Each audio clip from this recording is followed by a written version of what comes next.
Hello दोस्तों।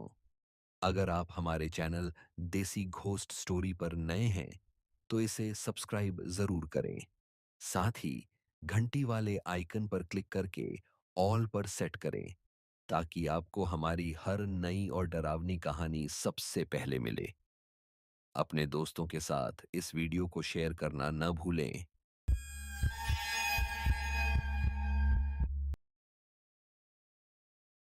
3 लोग पहले ही उस स्कूल में जा चुके थे और कभी वापस नहीं लौटे। हर किसी ने मुझे मना किया, कहाँ मत जाना, वहाँ कुछ तो है। लेकिन मुझे पैसों की सख्त ज़रूरत थी और ये नौकरी मुझे छोड़नी नहीं थी। अब मेरी बारी थी और हाँ, मैं गया भी, देखा भी और जिंदा भी लौटा। पर जो कुछ वहाँ देखा, जो वहाँ महसूस किया, वो अब भी मेरी नींदें उड़ा देता है। ये एक कहानी है उस रात की जब मैंने उस स्कूल की डरावनी हकीकत का सामना किया, अकेले।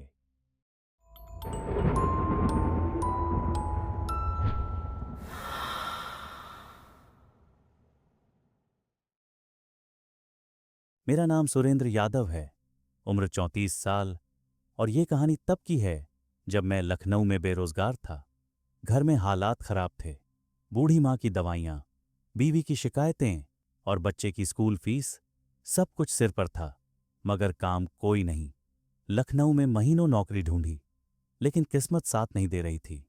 तभी किसी ने बताया कि शहर से 10 किलोमीटर दूर एक पुराना स्कूल है, बरसों से बंद पड़ा है।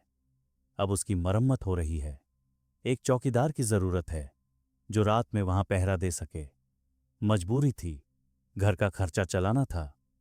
न नौकरी का चॉइस था, न किस्मत का भरोसा। मैंने तुरंत हां कर दी। लेकिन वहां पहुंचते ही पहली बार समझ आया कि कुछ तो था उस स्कूल में जो बंद होने के बाद भी जिंदा था। ये बात आज से कोई 5 साल पुरानी है। मैं तब नौकरी की तलाश में था। बहुत भटकने के बाद एक प्राइवेट सिक्योरिटी एजेंसी में चौकीदार की नौकरी मिली। जगह थोड़ी अजीब थी, एक बंद पड़ा स्कूल जो अब पूरी तरह वीरान था। मैनेजर ने कहा, काम कुछ खास नहीं है, बस रात की ड्यूटी है। स्कूल के चारों ओर एक चक्कर लगाना होता है। हर घंटे बाकी टाइम अंदर के कमरे में बैठ सकते हो। मैंने पूछा, स्कूल बंद क्यों है? वो हल्का सा हंसा। कहते हैं वहां कुछ अजीब होता था रात में, लेकिन सब अफवाहें हैं। अब सुनो, डरना नहीं, बस नजर रखनी है। रात 9 बजे मैंने अपनी ड्यूटी शुरू की। स्कूल बहुत बड़ा था, लेकिन पूरी तरह खाली। कमरे बंद, खिड़कियां टूटी हुई, पंखे जंग खाए और हर जगह बस एक सन्नाटा। ऐसा सन्नाटा जो अंदर तक चुभ जाए। मैंने अपना पहला चक्कर लगाया, सब ठीक था। लेकिन जैसे ही 10 बजने को आए, मुझे एक अजीब सी आवाज सुनाई दी, जैसे कोई दीवार पर नाखून मार रहा हो। मैंने टॉर्च जलाई, लेकिन सामने कुछ नहीं था। अब थोड़ा डर लगने लगा था, लेकिन मैंने खुद को समझाया, नई जगह है, सब नॉर्मल है। रात के 11 बजे दोबारा चक्कर लगाने निकला और इस बार मैं उस कमरे के पास पहुंचा जहां कभी स्टाफ की मीटिंग हुआ करती थी। कमरे का दरवाजा थोड़ा सा खुला था। मैंने झांका और वहीं खड़ा रह गया। कोई कुर्सी पर बैठा था, सफेद कपड़े में, झुका हुआ, हिल भी नहीं रहा था। मैंने अंदर की ओर टॉर्च फेंकी। कुर्सी खाली थी, कुछ नहीं था वहां। लेकिन जब मैंने मुड़कर जाने की कोशिश की, मेरे कान के पास किसी ने फुसफुसाया, वापस मत जा। मैं पलटा नहीं, बस धीरे धीरे वहां से दूर जाने लगा। कदम भारी हो गए थे, सांसें तेज, और पीछे से जैसे कोई मेरी चाल की नकल कर रहा हो। मैं चलता, वो चलता, मैं रुकता, वो रुकता। ऐसा लगा जैसे कोई मेरे बिल्कुल पीछे है। मैं हिम्मत करके ऑफिस रूम तक पहुंचा, जो वहां की ड्यूटी रजिस्टर वाली जगह थी। अंदर जाकर दरवाजा बंद किया, टेबल के नीचे से डंडा निकाला और खुद से बोला, कुछ नहीं है, ये सब वहम है। लेकिन जैसे ही मैंने सिर उठाया, शीशे में पीछे कुछ दिखा। कोई खड़ा था, खिड़की के बाहर। उसका चेहरा नहीं दिख रहा था, सिर्फ आंखें, लाल, चमकती हुईं। मैं बुरी तरह कांपने लगा और फिर वो खिड़की पर धीरे से उंगलियां मारने लगा। हर एक आवाज मेरे रोंगटे खड़े कर रही थी। मैंने झपट कर खिड़की की ओर देखा, कोई नहीं था। लेकिन एक बात अजीब थी, खिड़की बाहर से नहीं, अंदर से भीग रही थी, जैसे किसी ने अंदर से सांसें छोड़ी हों। अब मुझे समझ आ गया था, ये सिर्फ डर नहीं है, ये जगह वाकई में कुछ है। मैंने फोन निकाला ताकि सिक्योरिटी ऑफिस कॉल कर सकूं, लेकिन नेटवर्क गायब।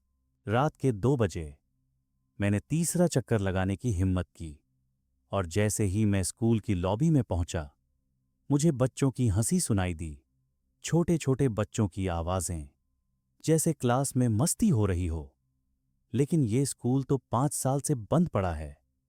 मैं आवाज के पीछे गया और उस पुराने क्लासरूम के बाहर खड़ा हुआ। क्लासरूम का दरवाजा बंद था, लेकिन अंदर से किसी के भागने की आवाज आई। मैंने दरवाजा खोला। कमरा खाली था, लेकिन सामने दीवार पर चौक से कुछ लिखा था, हम अभी भी यहीं हैं। अब मुझे यकीन हो गया था, ये कोई मामूली स्कूल नहीं है। यहां कुछ आत्माएं बसी हैं, और मैं उस रात उनका शिकार बनने वाला था। रात के 2:30 चुके थे। मैं स्कूल की लॉबी से निकलकर पीछे की ओर जा रहा था। वहां एक तहखाना था, जिसे हमेशा बंद रखा जाता था। जब पहली बार यहां आया था, तो मैनेजर ने खास तौर पर कहा था, उस तहखाने का ताला मत छेड़ना। मैंने कभी पूछा भी नहीं, लेकिन उस वक्त पता नहीं क्यों मेरा ध्यान उसी ताले की ओर खींच गया। धीरे धीरे मैं नीचे सीढ़ियों से उतरा। हर कदम पर लकड़ी चरमरा रही थी। टॉर्च की रोशनी धीरे धीरे कांपने लगी थी। और फिर मैं उस भारी लोहे के दरवाजे के सामने पहुंचा। ताला टूटा हुआ था। कैसे, मुझे नहीं पता, लेकिन इतना जरूर जानता था, इसका खुलना मेरे लिए अच्छा नहीं था। मैंने हल्के से दरवाजा खोला। वो जंग लगे हुए दरवाजा की आवाज आज भी कानों में गूंजती है। भीतर घुप अंधेरा। सीढ़ियां नीचे और भी गहराई में जा रही थीं। मैंने जैसे ही एक कदम अंदर रखा, ठंडी हवा का झोंका मेरे चेहरे से टकराया, और फिर मुझे आवाज सुनाई दी, नीचे मत आओ, नीचे मत आओ।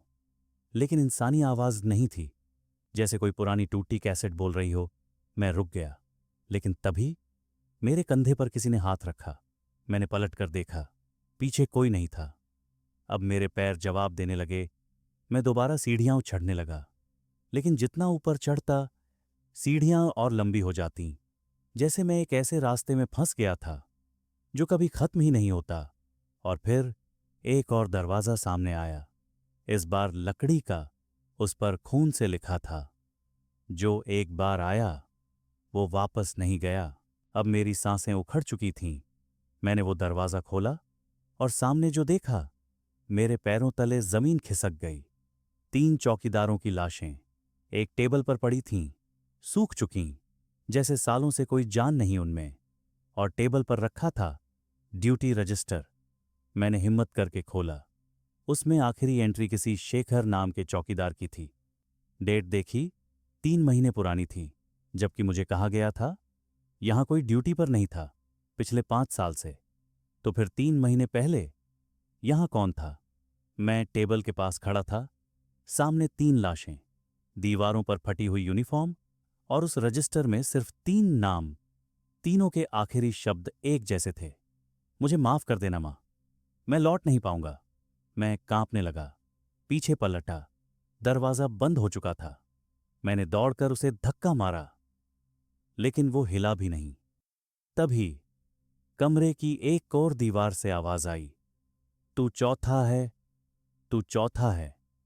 मैं चीख पड़ा, कौन है? सामने आ। लेकिन जवाब सिर्फ सन्नाटा था। तभी दीवारों पर जैसे किसी ने नाखून से खरोंचना शुरू किया, हर तरफ से। मैंने टॉर्च घुमाई और देखा, दीवार पर खून से लिखा जा रहा था, तेरी बारी है। अब मुझे समझ आने लगा था, ये कोई जगह नहीं, ये एक फंसाया गया जाल है। जहां कोई भी आता है, वो यहीं का होकर रह जाता है। मैंने मां की तस्वीर निकाली, जो हमेशा वॉलेट में रहती थी। देखा और खुद से कहा, मैं इन सब की तरह नहीं मरूंगा। मैंने दीवार तोड़ने की कोशिश की, लेकिन जैसे ही दीवार पर चोट करता, मुझे सामने लाशें हिलती नजर आने लगीं। उनकी आंखें खुल रही थीं। हां, सालों पुरानी लाशें मुझे देख रही थीं। और फिर एक लाश उठी, धीरे धीरे मेरी ओर बढ़ी। उसके होंठ सिले हुए थे, लेकिन फिर भी वो बोला, तू क्यों आया? अब मैं समझ चुका था, ये आत्माएं यहां कैद हैं, और जो भी नया आता है उसे भी ये अपनी तरह बना लेती हैं। मैंने पीछे देखा, एक छोटा सा जंग लगा दरवाजा था, शायद पीछे के स्टोर का। मैं दौड़ कर गया और जैसे तैसे उसे खोला। अंदर अंधेरा था, लेकिन बाहर की तुलना में वो कम खतरनाक लगा। मैं अंदर घुसा और दरवाजा बंद किया। कुर्सी से टिककर बैठ गया। सांसें थमी हुई थीं, लेकिन फिर पीछे से किसी ने धीरे से कान में कहा, तू बच नहीं सकता। मैं स्टोर रूम में बैठा था। अंधेरे में सांसें थमी हुई थीं। दिल जैसे सीने से बाहर निकलने को था। पीछे से किसी ने कहा था, तू बच नहीं सकता। मैंने पलट कर देखा, वहां कोई नहीं था। मैंने टॉर्च जलाई और दीवारें देखीं। यह कमरा बाकी हिस्सों से अलग था, पुराने जमाने का बना हुआ। दीवारें काले धुएं से सनी थीं, जैसे यहां कुछ जलाया गया हो। एक कोना हल्का सा उखड़ा हुआ था। मैंने ईंटें हटाईं और वहां से एक पुराना लोहे का बक्सा निकला। उस पर एक तांत्रिक निशान बना था। मैंने बक्सा खोला। अंदर था एक पुराना अखबार, एक ब्लैक एंड व्हाइट फोटो और एक डायरी। डायरी पर नाम लिखा था, गुरुचरण लाल, मुख्याध्यापक, 1972। मैंने पढ़ना शुरू किया। 1 जुलाई 1972। आज 13 बच्चों की बलि दी गई। तांत्रिक ने कहा, स्कूल की नींव में रक्त गिरेगा तभी ऊर्जाएं जागेंगी। 5 जुलाई 1972। बच्चों की चीखें अब भी रात में सुनाई देती हैं, लेकिन काम रुक नहीं सकता। 15 जुलाई, मैंने गलती की। वे वापस आ गए हैं। अब ये स्कूल नहीं, नरक का द्वार है। मेरे हाथ कांपने लगे। तभी मुझे समझ आया, यह स्कूल एक बलिस्थली पर बना है। वे 3 चौकीदार जो मरे हुए थे, वो शायद सच को दबाने आए थे, और मैं सच खोलने आ गया था। तभी वो लाशें जो मैंने पीछे कमरे में देखी थीं, अब मेरे सामने आकर खड़ी थीं। उनके मुंह से एक ही आवाज, यहां से कोई नहीं बचता। मैंने पीछे देखा। स्टोर की दीवार अब खुद ब खुद फटने लगी थी। उसके पीछे एक और गुप्त रास्ता था। मैं जानता था, ये मेरा आखिरी मौका है। मैं दौड़ा, दीवार तोड़ी और सुरंग में घुस गया। मैं उस सुरंग में घुस चुका था। दीवारें मिट्टी से भरी थीं। हवा में एक अजीब सड़ांत। ऐसा लग रहा था जैसे जमीन के नीचे कुछ सड़ रहा हो, कुछ जी रहा हो। टॉर्च की रोशनी धीमी हो चुकी थी, लेकिन अब पीछे लौटना मुमकिन नहीं था। मेरे चारों तरफ सिर्फ अंधेरा, और मेरे दिल के अंदर एक ही सवाल, क्या मैं जिंदा वापस जा पाऊंगा? चलते चलते मुझे सामने पुरानी ईंटों से बनी एक बस्ती दिखी। हाँ, स्कूल के नीचे एक पूरा गांव था। छोटे घर, सूखे कुएं, और हर घर पर लाल रंग का तांत्रिक निशान। मैंने एक घर का दरवाजा खोला। अंदर दीवारों पर बच्चों की तस्वीरें टंगी थीं, लेकिन उनकी आंखें खून से रंगी थीं, और नीचे जमीन पर छोटे छोटे ताबूत। मैं कांपने लगा। तभी पीछे से एक बूढ़ी औरत की आवाज आई, तू भी उन्हीं में शामिल होने आया है? मैंने पलट कर देखा। एक धजली आत्मा खड़ी थी। उसका चेहरा आधा काला, आधा सफेद। आंखों से आंसू नहीं, खून बह रहा था। वो बोली, इन ताबूतों में वे बच्चे हैं जिन्हें बलि दी गई थी। तेरा नाम भी लिखा जा चुका है। अब ये गांव तुझसे खून मांगता है। मैंने चीख कर कहा, क्यों? मैंने क्या बिगाड़ा है? वो बोली, क्योंकि तू सच जान चुका है, और जो सच जान जाता है वो मरता नहीं, वो यहीं रह जाता है। अचानक पूरे गांव में एक साथ तांत्रिक मंत्र गूंजने लगे। हर घर से, हर गली से साया निकलने लगा। सिर्फ एक दरवाजा बचा था, जिस पर कुछ नहीं लिखा था। मैं भागा और उस दरवाजे को धक्का मारा। वो खुला, और अंदर एक छोटा कमरा था। सामने एक तांबे की मूर्ति, मृत्यु द्वार की देवी की। मूर्ति के नीचे लिखा था, जो अपनी सच्चाई कबूल कर ले वही मुक्त हो सकता है। मैं जमीन पर गिरा और चिल्लाया, हाँ, मैं डर गया हूं, मुझे छोड़ दो। अगले पल मुझे कुछ याद नहीं। मैं होश में आया तो खुद को उसी स्कूल के अहाते में पाया जहां से सब शुरू हुआ था। लेकिन अब स्कूल पूरी तरह जला हुआ था। दीवारें काली, दरवाजे राख बन चुके थे, और वो कमरा जहां लाशें थीं, अब वहां सिर्फ धुआं था। मैंने खुद को देखा। मेरे कपड़े फटे हुए थे, शरीर पर खरोंचों के निशान, लेकिन मैं जिंदा था। मैंने धीरे धीरे बाहर कदम बढ़ाए। अब सब कुछ शांत था। कोई आवाज नहीं, कोई साया नहीं। मैं गेट तक पहुंचा और बाहर खड़ी भीड़ को देखा। पुलिस, गांव वाले और मीडिया, सब मुझे घेर कर सवाल पूछने लगे। क्या हुआ वहां? बाकी चौकीदार कहाँ हैं? तुम बच कैसे गए? मैं चुप रहा। फिर बस एक बात कही, कुछ सवालों के जवाब नहीं होते, और कुछ दरवाजे कभी खोलने नहीं चाहिए। मुझे आज भी वो सब याद है। वो दीवारों पर खून, वो बच्चों की चीखें, और वो अधजली आत्मा। लेकिन सबसे ज्यादा वो आवाज जो आज भी कान में गूंजती है, तू चौथा है। अब मैं शहर लौट आया हूं, नई नौकरी, नया मकान, लेकिन हर रात नींद से पहले एक दरवाजा खुद ब खुद खुलता है, और कोई फुसफुसाकर कहता है, अब तू उनका हिस्सा बन चुका है। चौकीदार की डरावनी रात अब खत्म हो चुकी है, लेकिन उस स्कूल के नीचे वो गांव आज भी वहीं है। अगर कोई और वहां ड्यूटी के लिए भेजा जाए, तो उसे एक सलाह देना चाहूंगा, रजिस्टर में कभी भी अपना नाम मत लिखना।